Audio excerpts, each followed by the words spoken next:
Clip number 901۔ اس clip میں آپ قرآن پاک کی سورہ حج کی آیت نمبر 73 سے 74 تک کی تلاوت، ترجمہ اور تفسیر قرآن صراط الجنان سماعت فرمائیں گے۔ بسم اللہ الرحمن الرحیم۔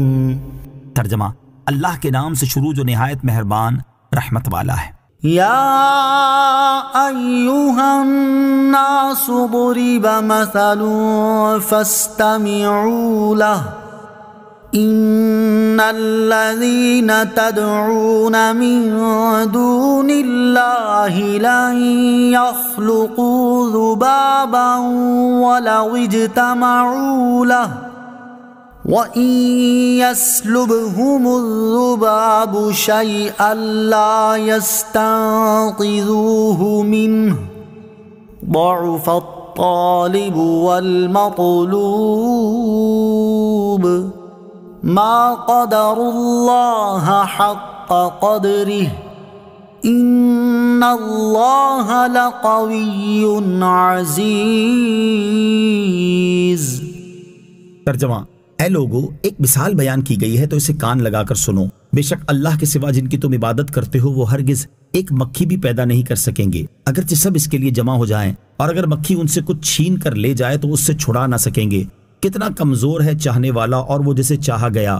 انہوں نے اللہ کی قدر نہ کی جیسا اس کی قدر کا حق ہے۔ بے شک اللہ قوت والا، غلبے والا ہے۔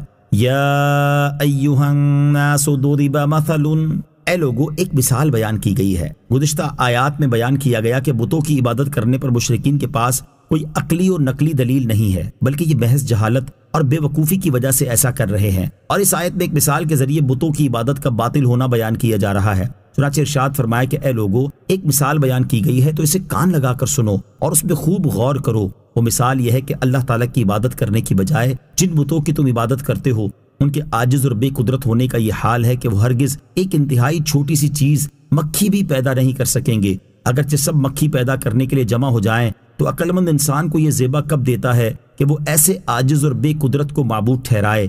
ایسے کو پوجنا اور معبود قرار دینا کتنی انتہا درجے کی جہالت ہے۔ اور اگر مکھی ان سے وہ شہد، زعفران وغیرہ چھین کر لے جائے جو مشرکین بتوں کے منہ اور سروں پر ملتے ہیں اور ان پر مکھیاں بیٹھتی ہیں، تو وہ بت مکھی سے شہد و زعفران چھڑا نہ سکیں گے۔ تو ایسے بے بس کو خدا بنانا اور معبود ٹھہرانا کتنا عجیب اور عقل سے دور ہے۔ ضعف الطالب والمطلوب، کتنا کمزور ہے چاہنے والا اور وہ جس کو چاہا گیا۔ آیت کے اس حصے میں چاہنے والے سے بت پرست اور چاہے ہوئے سے بت مراد ہے، یا چاہنے والے سے مکھی مراد ہے جو بت پر سے شہد و زعفران کی طالب ہے، اور مطلوب سے بت مراد ہے۔ اور بعض مفسرین نے کہا ہے کہ طالب سے بت مراد ہے اور مطلوب سے مکھی۔ اللہ تعالیٰ کے نیک بندے اس کی اجازت سے عاجز اور بے بس نہیں۔ یاد رہے کہ اس آیت کا تعلق اللہ تعالیٰ کے انبیاء علیہ الصلوۃ والسلام اور اولیاء کرام رحمۃ اللہ تعالیٰ سے نہیں ہے۔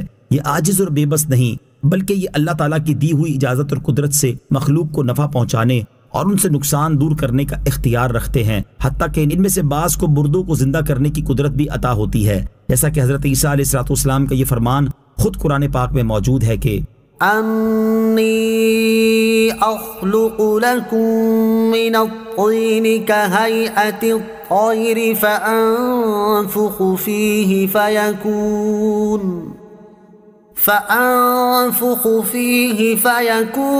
طیرا بإذن اللہ وَأُبْرِئُ الْأَكْمَهَ وَالْأَبْرَصَ وَأُحْيِي الْمَوْتَى بِإِذْنِ اللَّهِ۔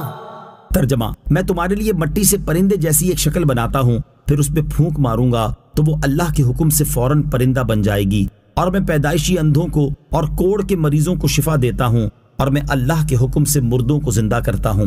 یہ آیت بتوں کے بارے میں ہے اور اس میں ان کا عاجز اور بے بس ہونا بیان کیا گیا ہے، اور اسے اللہ تعالیٰ کے انبیاء علیہ الصلوۃ والسلام اور اولیاء کرام رحمۃ اللہ تعالیٰ پر چشمہ کرنا خارجیوں اور ان کی پیروی کرنے والوں کا کام ہے۔ صحیح بخاری شریف میں ہے کہ حضرت عبداللہ ابن عمر رضی اللہ تعالیٰ عنہما خارجیوں کو اللہ تعالیٰ کی مخلوق میں سے بدتر قرار دیتے تھے اور فرماتے تھے کہ جو آیات کفار کے بارے میں نازل ہوئی ہیں یہ ان آیات کو مومنین پر چسپاں کر دیتے ہیں۔ ما قدر اللہ حق قدرہ، انہوں نے اللہ کی قدر نہ کی جیسا اس کی قدر کا حق ہے۔ ارشاد فرمایا کہ جنہوں نے عاجز و بے بس اور مکھی سے بھی کمزور بتوں کو اللہ تعالیٰ کا شریک ٹھہرایا، انہوں نے اللہ تعالیٰ کی ویسی قدر نہ کی جیسا اس کی قدر کا حق ہے اور اس کی عظمت نہ پہچانی۔